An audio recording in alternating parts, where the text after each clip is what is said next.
Well, after almost 6 months of building, I have finally finished my Sprinter van conversion. We took the van from a work vehicle to our very own custom home on wheels.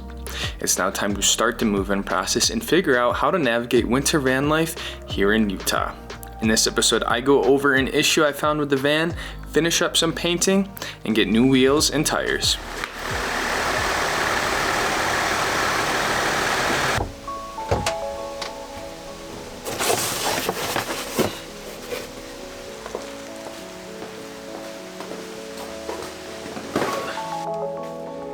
What's up, fam? It has been quite the week. I didn't see you guys on Friday, and I had said on my last episode that I was going to be taking the van for a trip this weekend. That was until I woke up and drove the van to the gym Friday morning and found something that I didn't wish I found, if that makes sense. Long story short, I didn't end up going anywhere. I think there's another small, not urgent, not a big deal issue with the van, but I decided to stay here and finish up the final bit of painting and get everything else kind of moved in and ready to go. So hopefully next weekend we can sort out this problem with the van and go on a trip somewhere. There's really two things I need to fill you guys in on. If you guys remember, I mentioned just how frigid and how freezing cold it was last weekend. I think we got down to around negative 17 degrees with the wind chill. It was like -6 just on its own. And something that already happened, which I was concerned about this, it's like my water froze. I wasn't here last weekend, I was go-karting, and when I came back, I checked it on the water, and I saw that my whole water filter was cracked, and it had fallen off the wall. It basically came unmounted, and just it just got ruined, got absolutely destroyed. So I've been kind of thinking about ways, like what I need to do to make sure I can use the water in the winter, because it doesn't get negative 17 degrees often, to be honest. It generally stays warmer and there's typically a lot of sun, so it's just kind of an unfortunate circumstance. So that's one thing that happened. I already have a new water filter that I'm going to throw in there, and just make sure that's all good to go. And then the other issue is down here underneath the van. It's the issue that you never ever want to have to see, and I don't know why I feel like I've been plagued with mechanical issues. I just had this thing in the dealer, and I basically drove this to the gym one morning, and I came out and I saw just a little sort of just drops of fluid underneath. I'm always very cognizant of checking underneath the van, just making sure everything looks good. And I noticed there was some drips, and long story short, it is oil. Again, not a huge deal. The oil level is actually still completely fine. I have no lights coming on in the van. The van is running fine.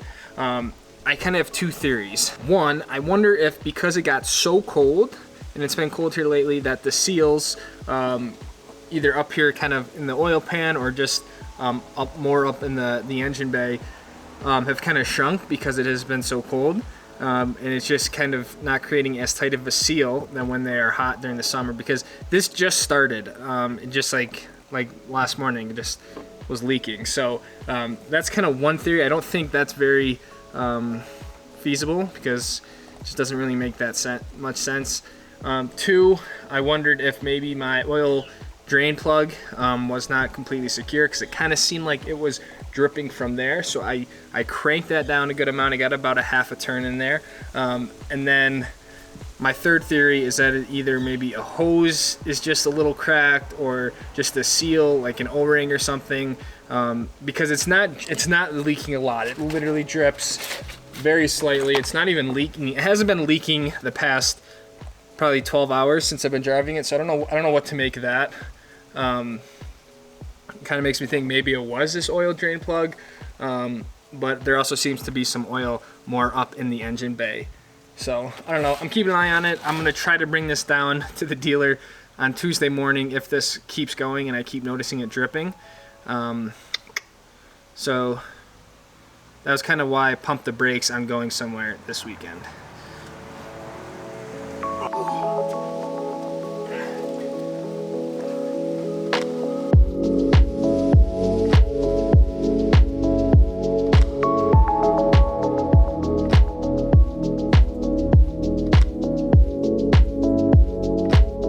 I don't know if I ever really showed you guys my water system or not, but basically once you turn the water pump on, I basically have two options here. This is filtered water.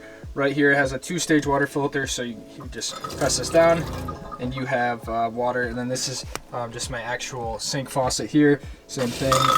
And you have a nice stream of water. This also can pull out, which is really cool. And then it also has like a shower head mode. So underneath, I'm honestly still kind of fleshing out the details of how exactly I'm securing everything, but I have it figured out for the most part. I've been looking forward to doing the final coat of paint here for a little while now, but I think I'm finally at this stage where it makes sense to really do one last final coat. I don't know if I shared this with you guys, but I wanted to do the alleyway like a darker gray to kind of match like the cab and stuff like that, and make it a darker area where it wasn't gonna get as scuffed up super easy if I just did the white. So when I originally went to Benjamin Moore, they helped me kind of match the colors, and basically the gray they gave me, which is on there, you probably can't even tell that it's gray. It's super, super light. So I went back this morning and I had to make it twice as gray. Hopefully that's a little better. The paint that I'm using for the alleyway is actually like a cabinet trim paint.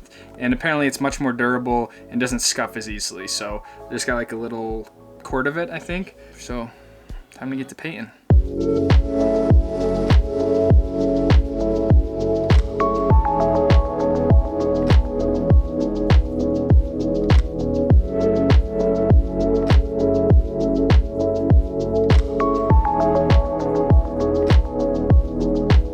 I gotta be honest, I'm not in love with the paint. It's definitely darker gray. I think you can really tell the difference now between the gray and the white, but it's very cool and cold, I guess. So I'm not like, I don't think it's a huge deal, but it's definitely like a blue-gray, which, I don't know, it is what it is. I just really, really love how bright white the walls are in this other paint was, so I think it will be nice to have down in the alleyway because it really doesn't scuff like the other one. So you can see how it kind of has a blue tint to it. These lights are also cool lights. They're like 4,000 Kelvin, so it's kind of all getting exacerbated, but if I lift this up, you can see it's kind of like a blue-purple. I don't know.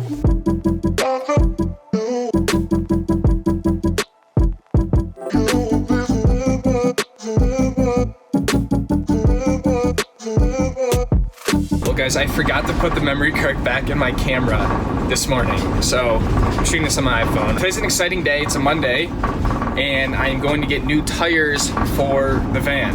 Oh, look how bright this is. Holy cow, what am I doing?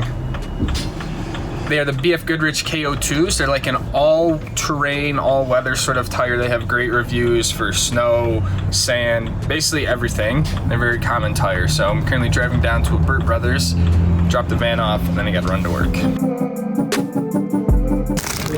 Okay. Does this show the tires? Yeah. Is it the KO2s? Uh-huh. Okay. I'll be able to pick it up tonight? Yeah. Okay, yeah, it looks All like... right. Cool, thank you. Appreciate it. Dropped the van off to get the tires done. They said we might be in new rims. I'm not entirely sure, but it's actually for the 3 o'clock time slot, but it will be ready by the end of the day. It's a cool life there. So gotta run to work and we'll pick it up at the end of the day.